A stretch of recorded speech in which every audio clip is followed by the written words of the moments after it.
putih, dan seratnya terdiri atas sel dengan bentuk silindris berujung runcing atau agak membulat, dan intinya banyak antara otot dan tendon. Kekuatan suatu otot didasarkan pada jumlah total serat ya yang menyusun otot. Dan biasanya kalau beberapa orang yang kita rajin berolahraga itu mengalami hipertrofi, jadi pembesaran otot ya, bukan hiperplasia. Seperti kita tahu ya, saya dari juga masih ingat ada beberapa pembungkus dari otot, sama otot Inggris ya. Ada endomysium, perimysium, dan epi. Yang paling dalam adalah endo, jadi membungkus saput otot. Kalau peri itu adalah yang membentuk berkas atau fasciculus. Kalau episium adalah jaringan yang paling luar, yaitu di mana dia yang menyelubungi otot. Jadi setiap serat otot pembuluh darah yang mengalir melewati otot rongga itu tampak bercabang di dalam episium ya. Dia akan menembus septa perisium dan membentuk anyaman kapiler dalam endosium. Ini kita mengingatkan ya untuk gambarnya kembali untuk bagaimana dari pembungkus otot.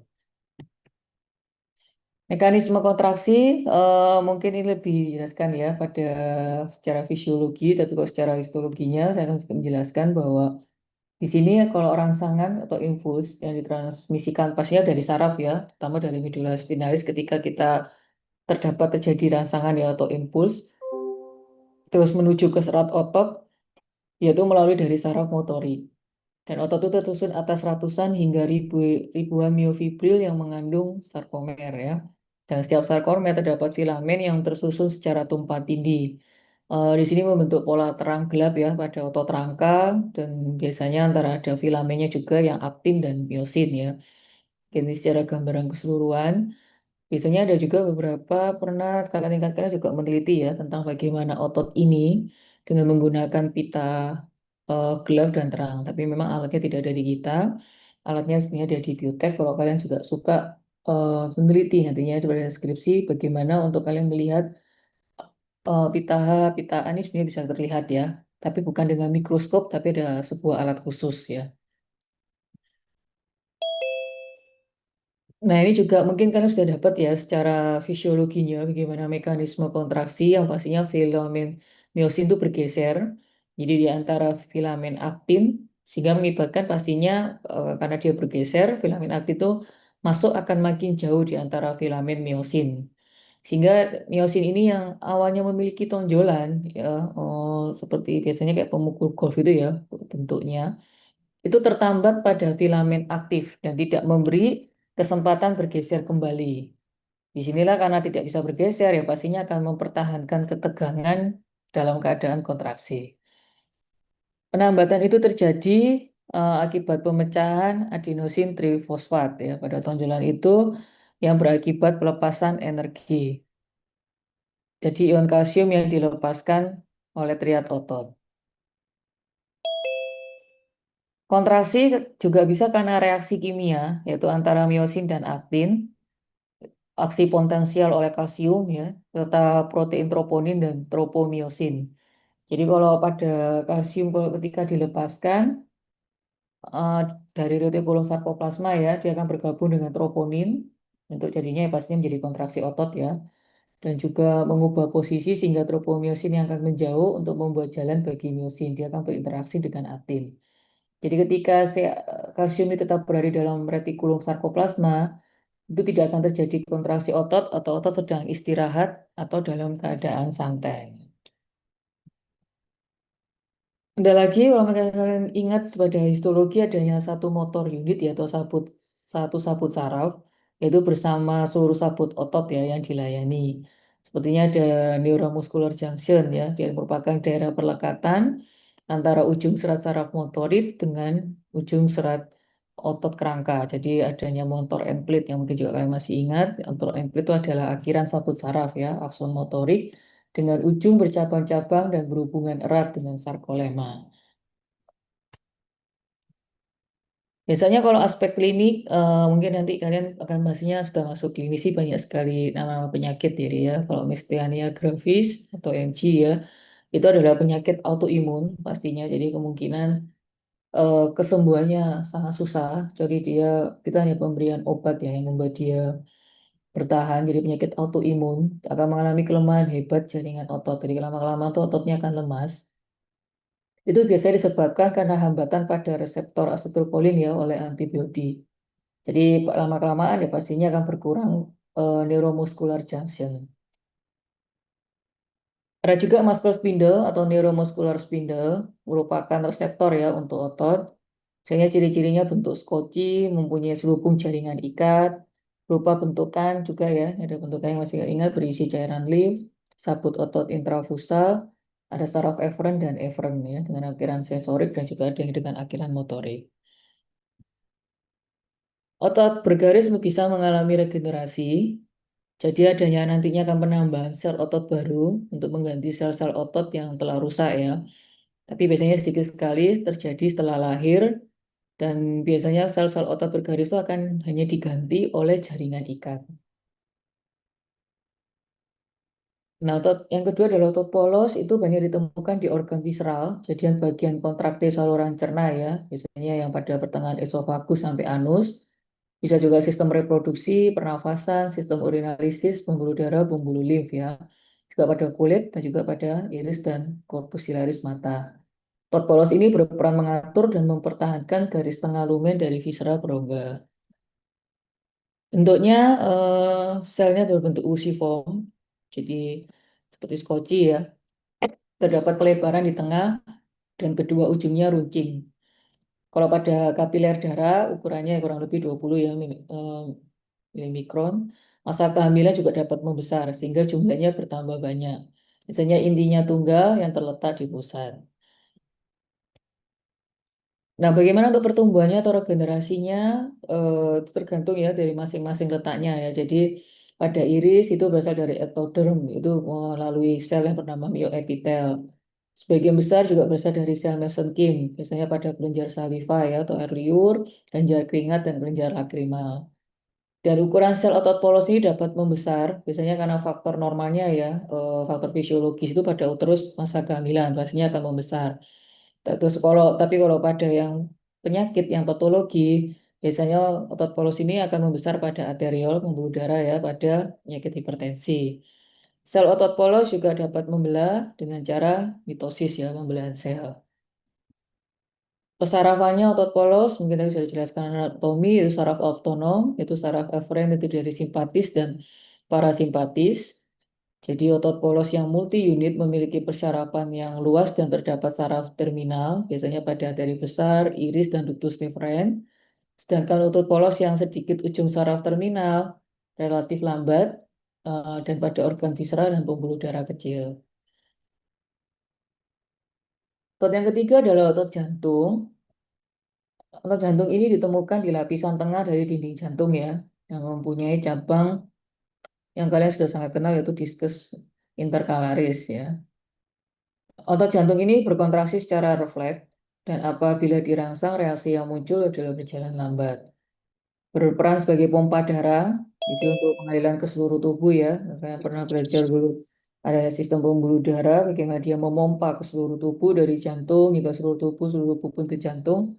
Dan seumur hidupnya selalu bekerja ya. Jantung kita tidak pernah berhenti, meskipun kita dalam keadaan istirahat, tidur maupun pingsan ya, bahkan koma pun selama jantungnya masih bisa untuk berfungsi ya, dia pasti juga akan terus-menerus bekerja.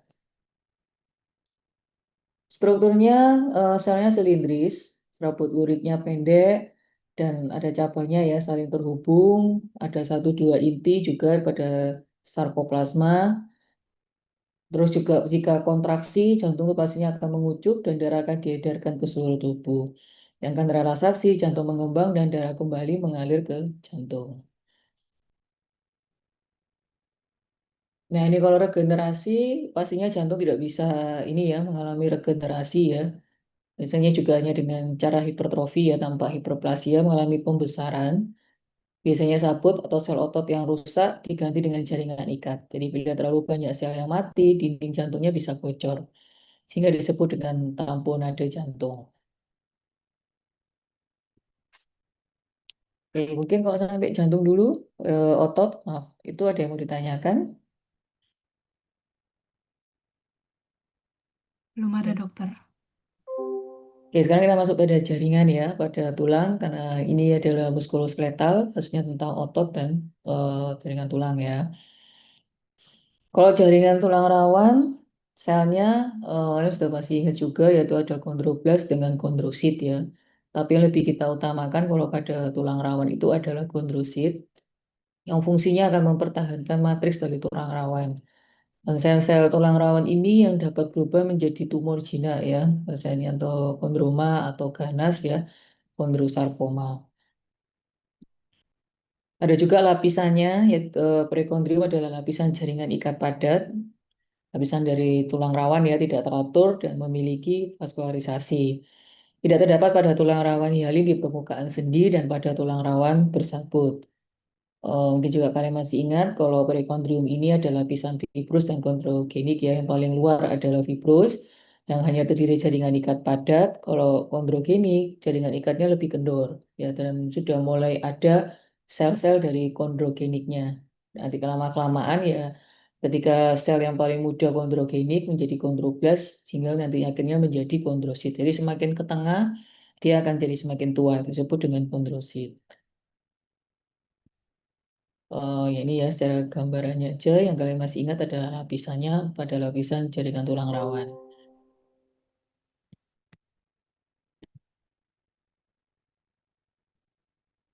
Nah, pertumbuhan tulang rawan itu ada ya pertumbuhan intersesial dan pertumbuhan absosional. Kalau pada intersensial, kondrositnya tuh membelah secara mitosis ya, jadi mengalami pembelahan sel ya. Kalian masih ingat masih yang mitosis ada empat ya, yang seperti profase, metafase, anafase ya. Sedangkan pertumbuhan apopsisional itu sel perikondrianya akan mengalami berdiferensiasi. Kedua pertumbuhan tulang ini memiliki persamaan yaitu kondrosit yang baru terbentuk itu akan memproduksi serat kolagen ya dan substansi dasar. Pertumbuhan intersesial hanya terjadi pada tahap awal pembentukan tulang rawan. Jadi, ketika tulang rawan mulai terbentuk ya dari dalam dan lempeng efisis tulang panjang serta tulang rawan sendi. Pertumbuhan intersesial yang terjadi pada lempeng epifisis, tulang epifisis ya, itu berperan penting untuk menambah panjang dan menyediakan model tulang rawan untuk penulangan endokondra. Tapi ini tetap dipengaruhi oleh hormon seks ya, biasanya yaitu kalau laki-laki memang bisa akan mengalami pertumbuhannya lebih tinggi daripada perempuan. Jenis tulang rawan kalau bergantung dari bahan antar selnya, itu ada tulang rawan hialin, hialin itu disebut kaca ya, yang dari bahasa Yunani-nya hyalos. Keadaannya segar, bisa terlihat sebagai massa putih kebiruan ya, yang transparan. Biasanya pada sendi-sendi dapat bergerak seperti hidung, laring, trakea, dan bronki ya, dan matriksnya homogen dan berwarna biru basofil. Kalau tulang rawan elastis, nadanya segar tanpa kekuningan, selnya juga mengandung lebih sedikit lemak dan glikogen ya. Kalau elastis, ya kita tahu pada daun telinga, dinding MAE ya, pada umumnya pada telinga sih ya, tuba auditiva sama epiglotis. Di sini banyak serat kolagen dan elastis dan sifatnya tebal, penyebaran seratnya bervariasi dan lebih kasar. Pertumbuhannya tadi dia bisa secara intersosial dan apopsional. Kalau tulang rawan bersabut ini yang paling kalian juga banyak tahu yaitu adalah merupakan tulang rawan bersabut ya yang pada diskus intervertebralis pada tulang belakang ya juga pada bisa sifisis pubis dan pada incision tendon pada tulang. Biasanya putih kuat tapi dia tidak memiliki lapisan tulang rawannya ya jadi tidak ada perikondrium, selnya tidak banyak dan terdapat satu atau berkelompok dan matriks kolagennya bersifat kasar. Jaringan tulang sendiri kita tahu ada tiga ya, osteoblas, osteosit, dan osteoklas. Osteoblas banyak ditemukan pada permukaan jaringan tulang. Jadi yang terutama yang sudah mengalami pertumbuhan ya. Jadi itu cenderungnya pada bagian atas ini yang kalian tahu mengalami pertumbuhan berperan dalam pembentukan matriks tulang. Tersusun dalam selapis, hanya satu lapis, bisa bentuknya kuboid atau silindris, ada terdapat inti di puncak sel, dan kompleks Golgi ya terletak di bagian basal. Sitoplasmanya basofil sehingga berwarna kebiruan dan terdapat banyak ribu nukleoprotein. Ini merupakan untuk aktivitas dari sintesis protein ya. Osteoblas ini juga mengandung lisosom Jadi yang berperan dalam produksi, sekresi, dan dia juga dia akan mengendapkan osteoid, yaitu komponen dari organisme matris tulang ya, seperti kolagen tipe 1, proteoglikan, dan glikoprotein. Ya, pada bagian atas ini ya untuk gambarnya. Osteosit, kalau udah ada osteosit, ini adalah komponen utama penyusun tulang dengan fungsi utamanya adalah mempertahankan matriks tulang. Biasanya kalau pada sediaan gosok itu maksudnya yang berwarna putih ya. Kalau kalian lihat di preparat sediaan gosok warna putih, osteosit itu akan tampak gempeng dan dia sebenarnya akan memiliki tonjolan bercabang yang berasal dari lakuna dalam kanalikuli dari tempat osteosit berada. Ini yang pada tulang dewasa ya. Ujung tonjolan yang saling berdekatan akan dihubungkan dengan gap junction sehingga memungkinkan terjadinya pertukaran ion antar osteosit yang berdekatan. Osteosit mampu menjadi sel osteoprogenitor saat terlepas dari laguna, yang nantinya suatu saat akan berubah kembali menjadi osteosit atau osteoklas. Osteosit juga merupakan sel yang jangka hidupnya cukup panjang ya, kalau pada osteosit ini. Ya, dia berada di dalam laguna ya. Ada juga osteoklas, yaitu sel multinukleat, ukurannya yang sangat besar menjadi ciri khasnya, kurang lebih 20 sampai 100 ya, dan jumlah intinya juga mencapai 50 buah. Peran dari osteoklas ini sebagai sel fagosit tulang. Jadi terbentuk dari kumpulan sel monosit atau makrofag ya, biasanya tersusun berderet, dan juga berperan dalam perbaikan tulang bersamaan dengan osteoblas. Di sini kalian masih ingat juga ada lakuna hosip, yaitu lekukannya ya, jadi letak osteoklas itu selalu berada pada lekukan dari jaringan tulang yang memiliki peran dalam resorpsi tulang.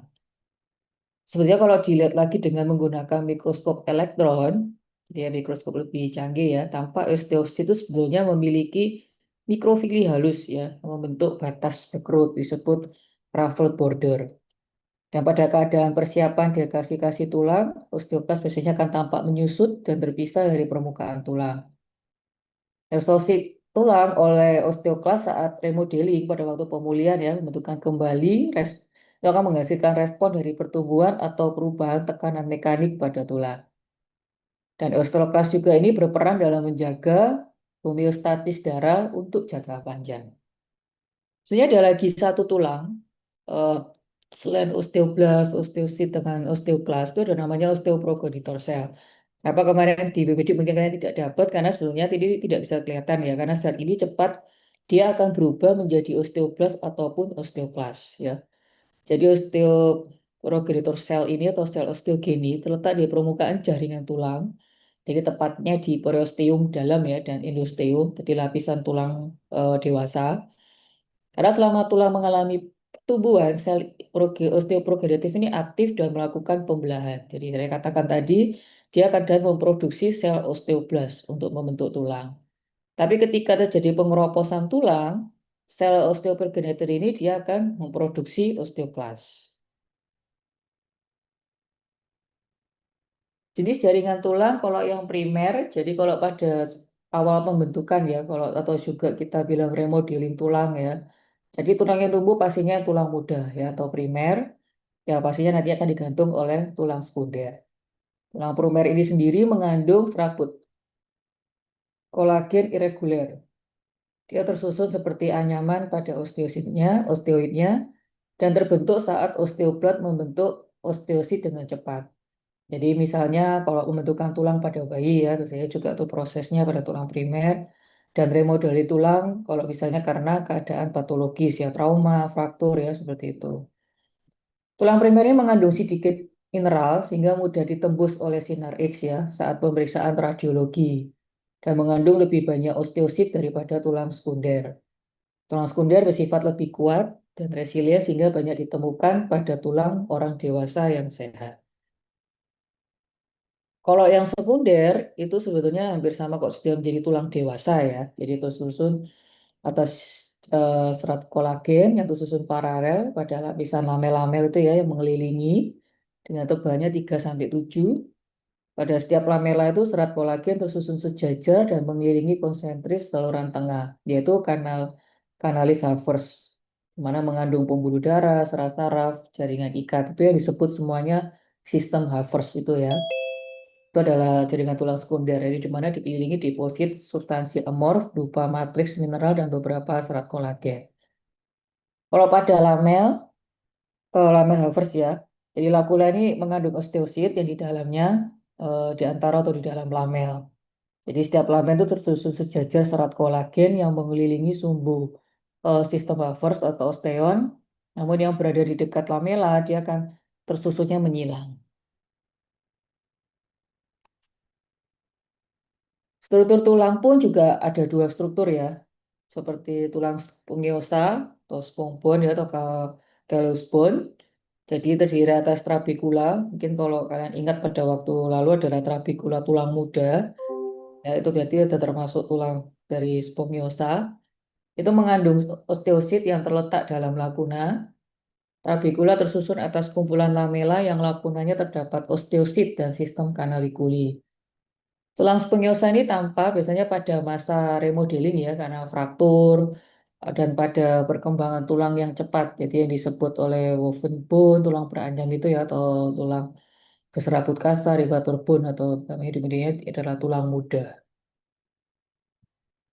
Yang spongiosa ada lagi kompakta. Kalau kompakta ini sudah termasuk di dalamnya adalah tulang dewasa atau jaringan tulang ya. Jadi kalau pada tulang kompakta ini yang merupakan ini ada sabut kolagen halus, ada lamel-lamel, ada sistem Havers, preosteumnya lapisannya tipis, osteoblasnya juga sedikit, osteositnya yang paling banyak karena dia terdapat dalam lakuna ya. Osteoklasnya juga sudah jarang. Terdapat juga ruang sumsum yang maksudnya berisi sumsum tulang. Nah, ini tadi adalah beberapa yang dibahas periosteum ya. Jadi merupakan lapisan yang membungkus permukaan tulang, lapisan fibrosa yang membungkus permukaan tulang, dan tidak terdapat lapisan periosteum pada permukaan sendi. Tersusun atas jaringan ikat padat fibrosa, tervaskularisasi dengan baik. Di sini mungkin juga ada yang ingat ya, kalau lapisan dalamnya ada jaringan ikat kendor yang dinama Sharpe fiber, yaitu merupakan serat kolagen yang masuk ke tulang. Pada orang dewasa, jaringan ikat kendor biasanya membentuk spindle atau disebut sel tadi ya, osteoprogenitor yang akan aktif apabila dia mendapatkan stimulasi. Ya, misalnya pada fraktur tadi ya, jadi akan terjadi stimulasi sehingga lapisan pada orang dewasa itu jaringan ikat kendornya akan membentuk spindle. Endosteum itu adalah lapisan yang dalam, jadi lapisan halus bagi pembatas rongga sumsum yang meluas sebagai dinding dari sistem kanal tulang kompakta yang biasanya tersusun atas juga jaringan ikat retikuler ya yang memiliki kemampuan osteogenik dan hemopoietik. Prosesnya kalau osifikasi primer tadi juga sama yang berhubungan dengan primer dalam membentuk tulang pipi berlangsung dalam membran mesenkim sehingga kenapa dia berwarna sangat merah karena dia memiliki banyak pembuluh darah jadi menjadi sangat vaskuler. Misalnya berlangsung pada jaringan tulang muda ya, atau gambarnya kalian ingat adalah trabekula tulang muda. Itu adalah mulai terbentuk osifikasi primer. Sedangkan kalau osifikasi sekunder ya hanya diperlukan cetakan ya, jadi berupa tulang rawan hialin itu sudah mulai adalah sekunder. Nah prosesnya yaitu kalau pada diafisis dan epifisis ya. Jadi kalau diafisis pembentukan periostal bone kolar atau precondylar ossification. Adanya juga osifikasi sekunder pada model tulang rawan hialin. Jadi pada daerah diafisisnya ya. Kalau daerah epifisis, bedanya dia tidak terbentuk periostal bone kolar. Ya. Gampangnya ini yang 10 lapis itu ya, 10 nanti kita akan belajar 10 lapisan juga, yang kalian juga pasti ingat. Jadi prosesnya terjadi secara radial. Ini adalah epifisis di diafisisnya ya. Nah, ini adalah zona-zonanya pada epifisial disc. Yang pertama istirahat dengan ciri khasnya kondrositnya kecil-kecil, belum mulai aktif. Yang kedua adalah poliferase, jadi kondrositnya membelah diri. Jadi kelihatan kalau kondrositnya berjejer seperti barisan ya, berbaris. Itu sebenarnya di zona proliferasi, bahan antar selnya sedikit. Kondrosinya juga tersusun saling sejajar dari sumbu panjang tulang. Mungkin ini sekedar mengingatkan aja untuk gambarnya ya. Jadi di mana ini adalah kondrositnya yang kecil-kecil yang bagian atas, dengan ini adalah kondrositnya yang mulai sejajar ya.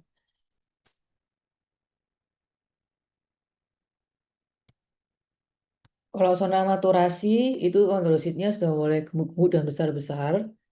Jadi mulai mendekati zona kalsifikasi ya, yang ada kondrositnya sudah mulai besar. Di sini ada karena kaya glikogen dan dia menghasilkan enzim alkalin fosfatase. Sedangkan zona kalsifikasi, dia diendapkan bahan kapur di dalam matriks. Jadi kenapa ini matriksnya terlihat lebih gelap? Itu adalah zona kalsifikasi.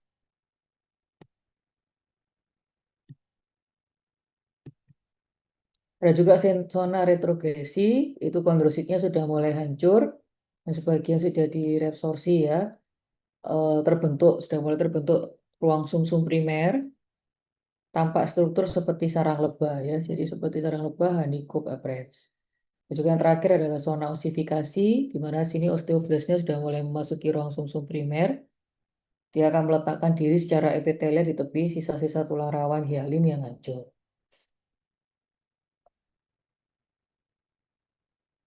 Zona reabsorpsi yaitu terjadi penyerapan jaringan tulang muda yang sudah kuat. Jadi timbul rongga besar yang dikelilingi oleh tulang muda. Ini ya, terbentuk ruang sumsum sekunder yang dikelilingi oleh tulang-tulang muda. Jadi akan terjadi kompetisi ya antara pertambahan tulang model tulang rawan dengan proses osifikasi yang makin luas. Sehingga itulah kenapa tulang menjadi bertambah panjang ya. Jadi karena selain adanya pertambahan tulang dari model tulang rawannya, dengan juga adanya proses osifikasi, proses pembentukan tulang yang lama-kelamaan semakin luas inilah yang membuat tulang bertambah panjang. Jika proses pertumbuhan memanjang dari tulang sudah berhenti, jadi sudah maksimalnya ya tinggi badan seseorang, maka epiphyseal disc ini akan menjadi jaringan tulang semuanya. Jadi ini kurang lebih histofisiologinya ya, seseorang yang kekurangan vitamin D pastinya kalsiumnya penyerapannya berkurang, tidak ada fosfat darahnya berkurang, pengapuran matrisnya terganggu, epiphyseal disc-nya tebal dan tak teratap.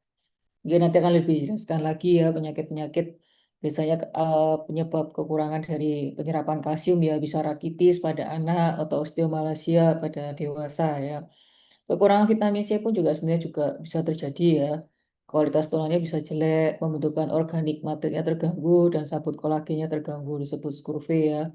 Juga dengan vitamin A osteoblasnya pun juga bisa terganggu sehingga tetap kecepatan pertumbuhan tulang pun bisa terhambat. Kalau seseorang juga kekurangan ini ya vitamin-vitamin yang diperlukan. Dari saya katakan tetap kita dipengaruhi oleh seks hormon. Jadi pada wanita biasanya akan lebih cepat penutupan dari epiphyseal disc-nya sehingga laki-laki memperlambat penutupan. Tapi tetap ini memang dipengaruhi oleh faktor genetik ya. Jadi terjadi perbedaan yang bermakna antara tinggi badan laki-laki dan perempuan. Oke, kita masuk dengan persendian. Kalau persendian itu ada tiga, yaitu ada sinemosis atau persendian fibrosa ya.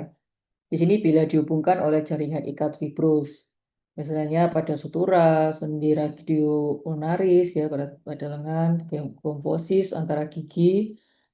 Pergerakannya di sini hanya sedikit, dan pada gigi itu nama khususnya juga kalian tahu adalah gomfosis. Ya. Kalau yang sinkondrosis atau persendian tulang rawan, jadi bila dihubungkan oleh tulang rawan ya, pergerakannya juga sedikit, terletak pada epiphyseal disc ya, jadi yang tidak permanen.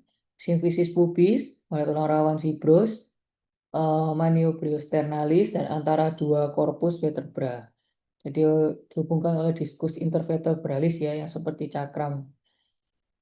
Jadi kalau biasanya diskus intervertebralis ini melemah, nukleus pulposusnya ini pada bagian tengah ini ya, itu akan menonjol keluar sehingga akan menekan saraf terjadi hernia nukleus pulposus.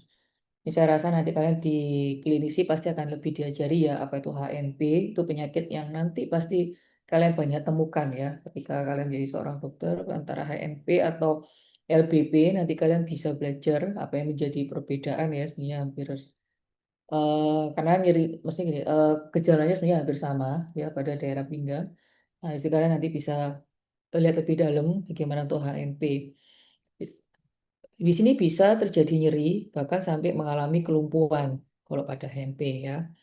Biasanya pada partus yang sulit, jadi ketika mengeden terlalu ini ya, karena susah dia mengeden terlalu berlebihan, atau persembunyian antara kedua tulang sifisis itu juga dapat robek, sehingga dia dapat menyebabkan HNP.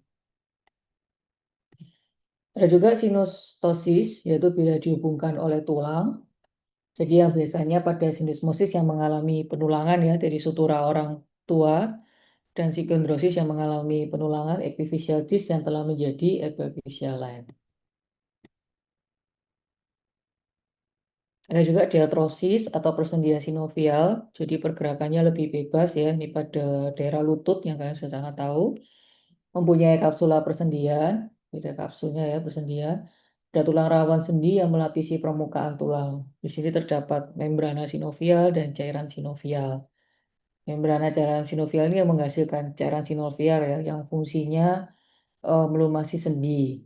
Ya, kalau orang bilang, orang awam nanti kalian bisa temukan itu istilahnya kayak olinya ya, yang melumasi sendi dan memberi nutrisi untuk tulang rawan sendi. Dan di sini terdapat banyak sel-sel sinovial, ada derivat perikondrium dan mempunyai vili, pastinya untuk memperluas permukaan, jadi untuk mempermudah gerakan. Ya, ini secara keseluruhan kalau secara gambaran histologinya ya.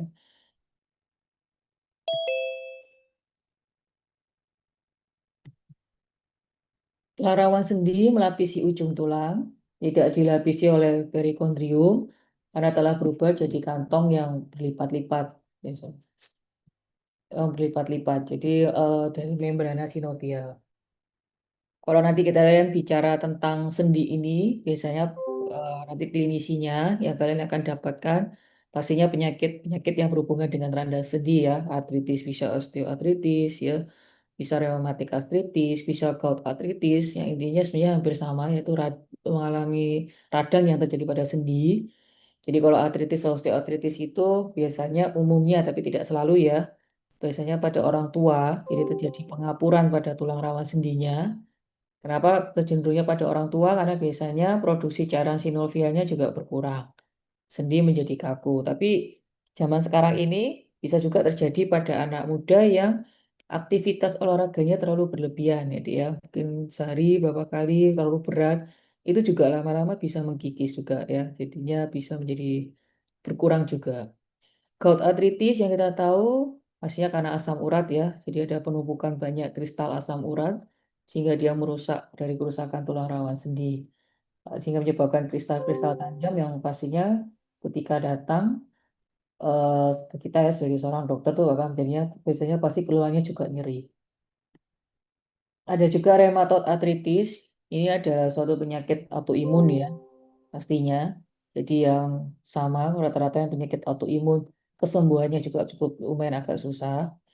Jadi ada pembengkakan pada membrana sinovial, ada kerusakan tulang rawan sendi, sama juga menyebabkan kaku sendi, dan biasanya sering pada jari. Ya ini nanti secara PA-nya kalian dapat ya patologi anatominya nanti akan ditunjukkan bagaimana sih gambaran dari peradangan sendi ya. Di kurang lebihnya ada sinovialnya dari hiperplasia dan ada limfoplasmatik infiltrat ya. Ini merah-merah seperti ini sih di infiltrat, limfoplasmatik. Itu pada rheumatoid arthritis. Tapi nanti kalian akan lebih dapat di patologi anatomi ya. Ada juga bursitis, jadi sendinya yang besar, mempunyai bursa, kantong-kantong yang terletak dari ekstrakapsuler. Jadi sama kalau bursanya juga mengalami peradangan, itulah yang disebut bursitis. Ya mungkin tidak terlalu banyak sih ya, memang kalau histologi ya dek, hanya otot dengan tulang. Mungkin ada yang mau ditanyakan.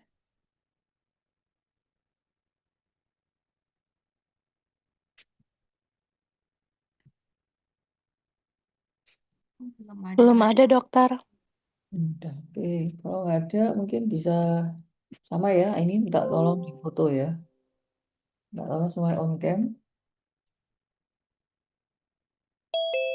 Baik, untuk teman-teman bisa segera open cam ya.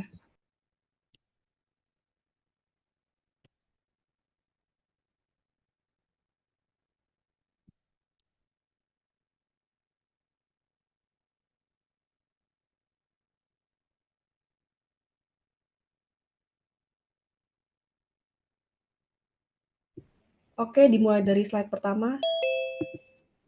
1, 2, 3.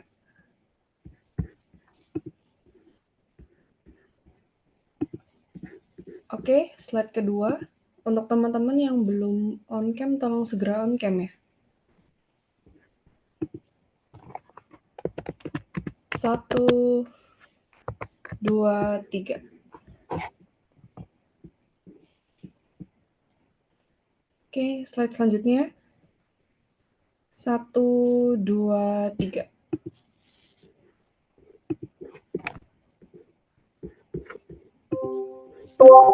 Oke, terima kasih.